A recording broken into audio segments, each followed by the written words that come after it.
Hello students, today let us discuss the topic fits and its types.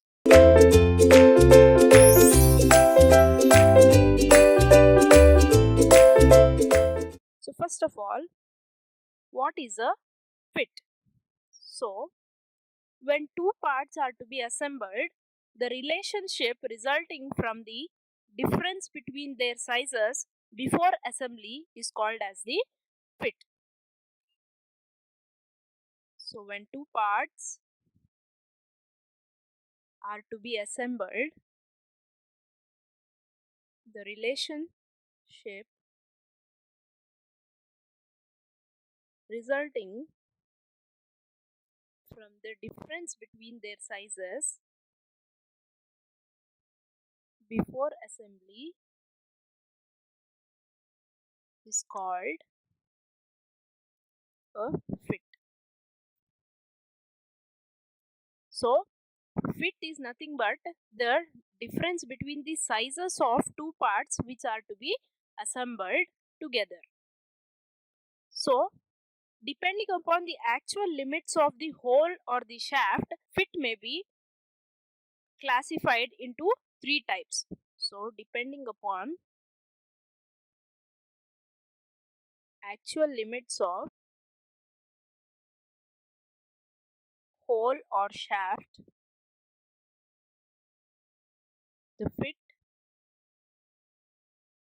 may be classified as: the first one is the clearance fit,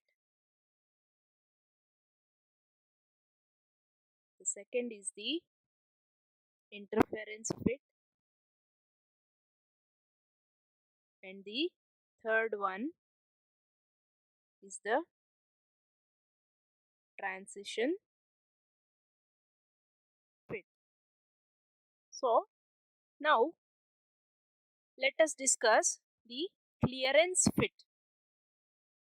So in this type of fit, the largest permitted shaft diameter is smaller than the diameter of the smallest hole.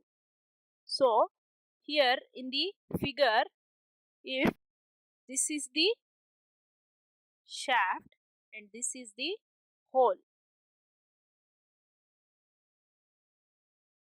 so shaft diameter will be smaller than the smallest hole. So if the diameter of the hole is given as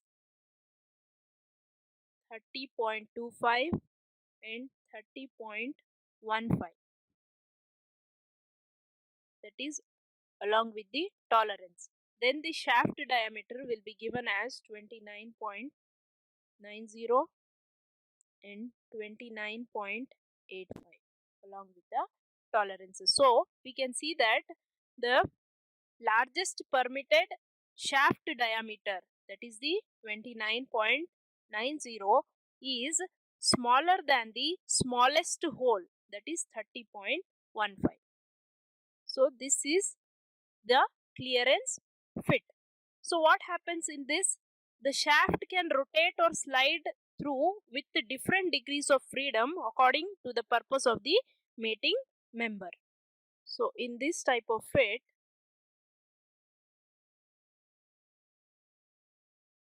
so here the shaft can rotate. So this is the clearance fit. So here in this schematic diagram we can see the representation of the clearance fit. So here the shaft diameter will be smaller than that of the hole diameter. The next type of fit is the interference fit. So this fit can be defined as the fit established when a negative clearance exists between the sizes of the hole and the shaft. So here the minimum permitted diameter of the shaft will be larger than the maximum allowable diameter of the hole. So the minimum permitted diameter of the shaft. So let us consider the diameters permitted here: 30.35 and 30.30, and here the diameters of the hole are 30.25 and 30.15.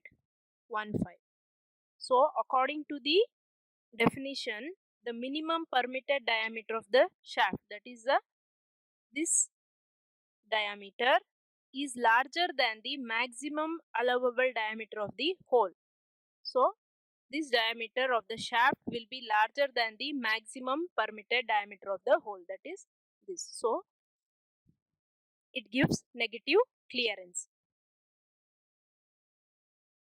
So in this case, the shaft and the hole members are intended to be attached permanently, and this can be used as a solid component. So examples of this kind of fit, where do we use them? In bearing bushes, small ends in connecting rods. So the next type of fit is the transition fit. So in this type of fit, the diameter of the largest allowable hole is greater than that of the smallest shaft, but the smallest hole is smaller than the largest shaft, so that a small positive and negative clearance exists between the shaft and the hole. So here we can see there is positive clearance and negative clearance. If this is the hole, and these are the diameters of the holes and the shaft, and this is example for positive clearance, and this is example for negative clearance. For negative clearance, we have 30.50 and 30.65. So here the diameter of the largest allowable hole is greater than the smallest shaft.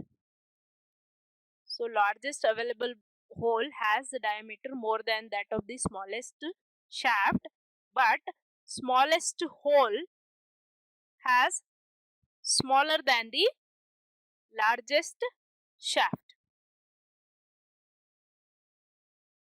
Small positive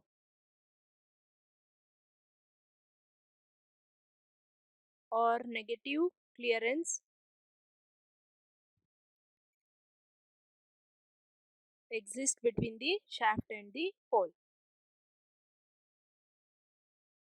So from this diagram, we can see that there is both positive and negative clearance between the shaft and the hole. Example for this kind of fit is coupling rings, spigot in mating holes. So there are other specific type of fits. So what are they? First one is the driving fit. So in driving fit, the shaft is made slightly larger than the hole such that the parts can be assembled by a driving force. So for assembly, usually hydraulic presses are used, and driving fits are employed when the parts are to remain in a fixed position relative to the other. So here the shaft is made slightly. The second type of fit is the forced or pressed fit. This fit is similar to driving fit, but it has larger allowance than that of driving fit, and so it requires greater pressure for assembly. The next one is the push or snug fit. So this type of fit represents the closest fit which permit assembly of parts by hand. The next one is the selective fit. So selective assembly is necessary when the objective is to make shaft and hole with a finite fit, and not a permissible range of fit. So this fit is called as the selective fit, and it is generally used for tight or interference fit. Whereas, so this type of fit is used whenever it is desired to avoid extreme or maximum tightness or looseness. So the next type of fit is the shrinkage fit. So this type of fit can be obtained by making the shaft slightly larger than the hole. So in shrinkage fit, pressure is not required for assembling, but instead the hole is heated and expanded sufficiently to permit the shaft to be inserted easily. Then the hole will be cooled to shrink tightly around the shaft. The last type is the freeze fit. So in this type of fit, the shaft is contracted by cooling and then assembled with the hole. When the assembled parts are exposed to the atmospheric temperature, the contracted shaft expands and fits into the hole. So it is quite opposite to that of the shrinkage fit.